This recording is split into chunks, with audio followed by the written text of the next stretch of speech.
ये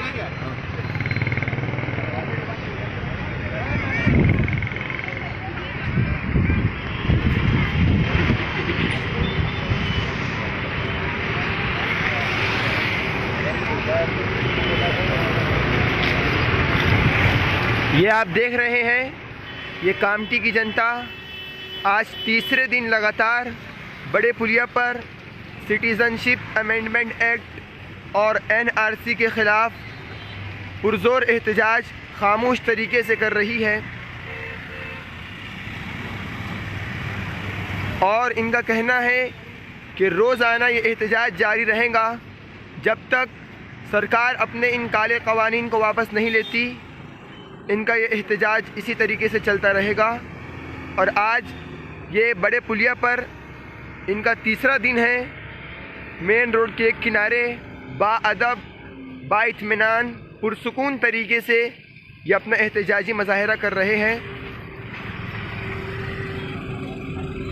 लोकतंत्र जिंदाबाद, दस्तूर बचाओ, देश बचाओ, इस तरीके के नारे के साथ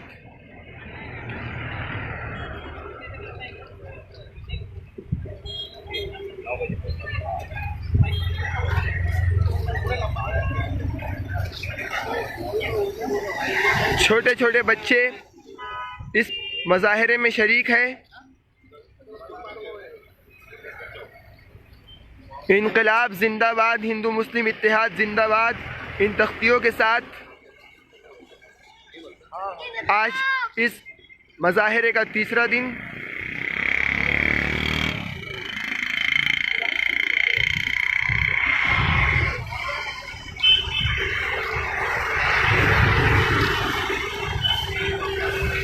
भाई आप क्यों खड़े हैं यहाँ?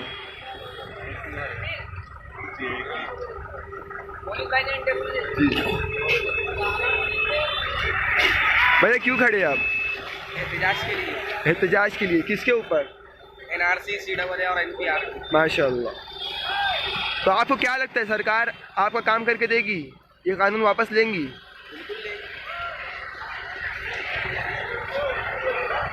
हमारे साथ जुड़ने जा रहे हैं मोनिस अख्तर साहब। मैं मोनिस अख्तर साहब,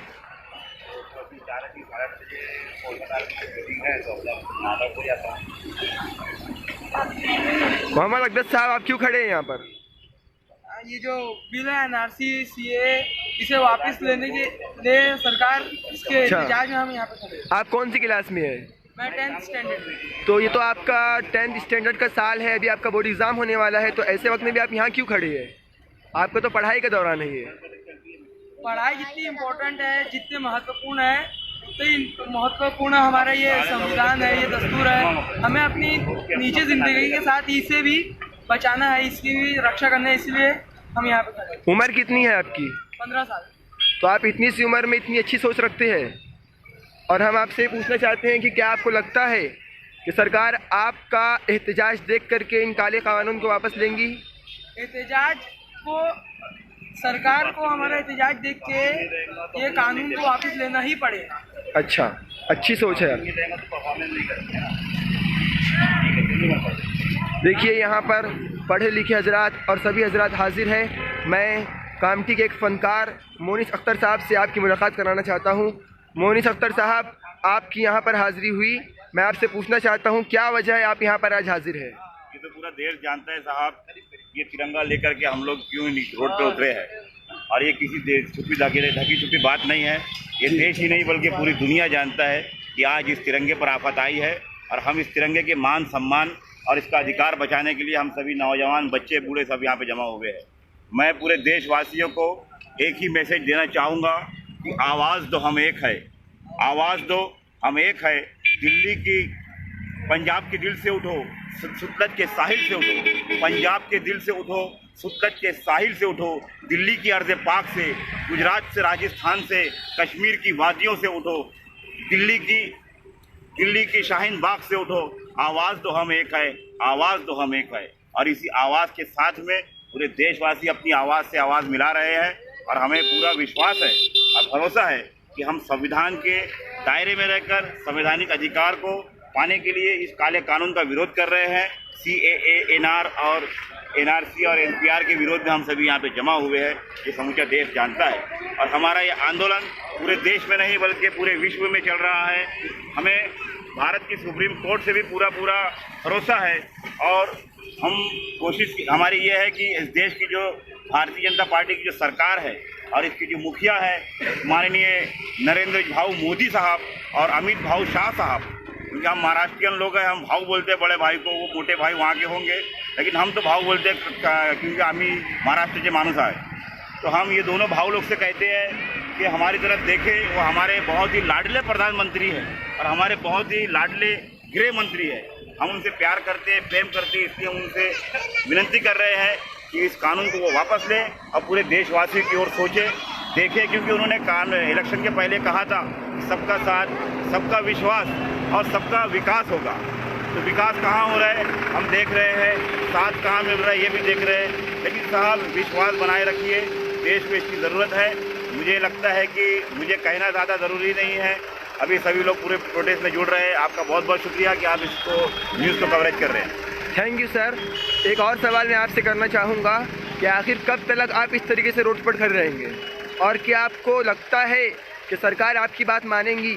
इतने दिनों से एहतजाज जारी है लेकिन सरकार के कान पर जूं तक नहीं रेंग रही है, तो आप किन उम्मीदों और किन यकीन के साथ ये कर रहे हैं? देखो साहब, हमारा जो देश भारत है ये धर्मनिरपेक्ष देश है और हमारे भारत देश का जो संविधान लिखा गया, डॉक्टर भीमराव अंबेडकर साहब जिसके अध्यक्ष थे, उन्होंने बहुत कड़ी तपस्या बलिदान के साथ में अपनी पूरी टीम के साथ में संविधान को लिखा और हमारा देश का संविधान हमारे देश पर नाफिज हुआ। और हमारे देश को चलाने के लिए या किसी भी देश को चलाने के लिए वहाँ का एक संविधान होता है। और मैं आपको बताऊं कि हमारे देश का जो संविधान है वो दुनिया का सबसे बड़ा संविधान है, इसलिए हमारे देश को दुनिया का सबसे बड़ा धर्मनिरपेक्ष देश कहा जाता है। हमारा संविधान हमें हमारा रहनुमा, हमारा लीडर, यहाँ तक कि हमारा प्रधानमंत्री चुनने की पूरी आज़ादी देता है। हम अपने मतों के अधिकार से अपने प्रधानमंत्री और अपने लीडर, अपने नेता को चुनते हैं। हमारे यहाँ की सरकार जो होती है वो आवाम की सरकार होती है और ये जो हमारी सरकार है ये आवाम की सरकार है। अगर ये आवाम की आवाज़ को नहीं सुनती है तो ये बहुत शर्म की बात है। मुझे लगता है हमारे यहाँ की सरकार को थोड़ी बहुत शर्म बाकी है, वो ज़रूर हमारी आवाज़ को सुनेंगी। और हमारी जो कौम है, यह कौम यानी ये भारत की तमाम इंसान एक कौम है, भारत समाज एक कौम है, ये पूरे भारतीय एक कौम है। कौम से मेरी ये मुराद नहीं हिंदू, मुस्लिम, सिख, ईसाई, बौद्ध, पारसी, ये जो जात है, धर्म है, हम जो है एक भारतीय कौम है और हम एक जिंदा कौम है, पूरी दुनिया में जाने जाते हैं। इसलिए मुझे मेरी गुजारिश भी है और हमें अपने संविधान पर पूरा विश्वास है, सुप्रीम कोर्ट पर पूरा विश्वास है कि हमारी बात को सुप्रीम कोर्ट सुनेगी और इंशाअल्लाह हमारे जो प्रधानमंत्री साहब है और नरेंद्र मोदी साहब जो है उनके साथ में अमित भाऊ, ये भी हमारी बात को सुनेंगे, पूरे देशवासियों की बात को, और जल्द ही ये कानून इंशाअल्लाह वापस भी होगा। सर एक और बात, पूरे मुल्क के अंदर में ये ख्याल फैला हुआ है और मुसलमानों के अंदर डर की बात की जा रही है कि मुसलमान डरे हुए हैं क्योंकि CAA में मुसलमानों का नाम नहीं है, बाकी 6 धर्म के मानने वालों का नाम है। तो आप मुसलमानों को क्या कहना चाहेंगे? ये तिरंगा देख रहे हैं ना आप, इसमें हरा रंग है कि नहीं है? बस ये समझ लो, जब ये हरा रंग है, ऊपर में ये लाल रंग है, बीच में सफ़ेद रंग है, इसको कोई नहीं बदल सकता साहब। क्योंकि जब हमारे देश का परचम बनाया जा रहा था उस समय भी इस तरीके की बहुत सारी बातें आई थी और हमारे पूर्वजों ने और हमारे देश के हमारे बुजुर्गों ने इस बात पे तवज्जो दी थी कि सर्वधर्म संभाव वाला हमारा तिरंगा बनना चाहिए, वरना उस पर और भी बहुत सारे पोस्टर थे उस वक्त जो हमारा परचम बना था। लेकिन इसी परचम को साहब जो अहमियत दी गई और हमारा यही परचम जो है हमारी शान बना। मैं तो ये चाहूँगा और मेरी तमन्ना है कि जब मैं मरूँ तो मुझे मिट्टी भी इस देश की मिले और मेरा कफन भी ये तिरंगा मिले, ताकि मैं मरने के बाद अपने खुदा को ये जवाब दे सकूं कि मेरे मोहम्मद पैगंबर साहब ने कहा था कि जिस देश में रहते हो उस देश की मिट्टी के साथ में मोहब्बत करो और उसके साथ में उसका पूरा हक और अधिकार दो। थैंक यू सर, बहुत बहुत शुक्रिया। देखिए यहाँ पर छोटे छोटे मासूम बच्चे भी इस तरीके से बैठे हुए हैं और अपनी मुखालिफत का इजहार कर रहे हैं। भारत है सभी का देश, संविधान का यही संदेश, और CAA हमें मंजूर नहीं, हम बाइकाट करते हैं। ये मासूम बच्चे एक तख्ती के ज़रिए से सरकार को ये पैगाम देना चाह रहा है।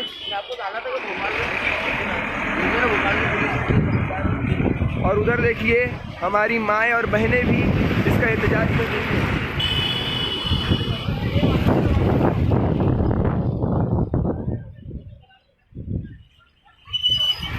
यहाँ पर सिर्फ जेंट्स ही नहीं बल्कि लेडीज़ भी यहाँ हाजिर है।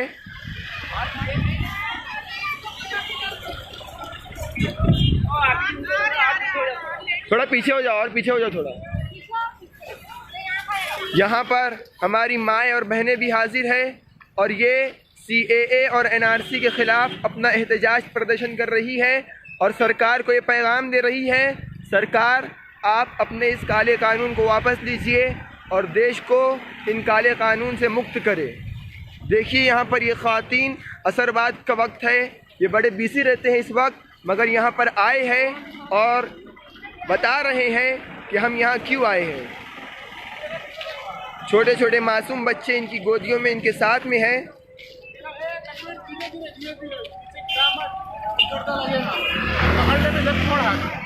बड़े पुलिया पर एक सिम लेडीज़ है तो दूसरी सिम जेंट्स है। मैं आपको पूरी कवरेज करता हूँ।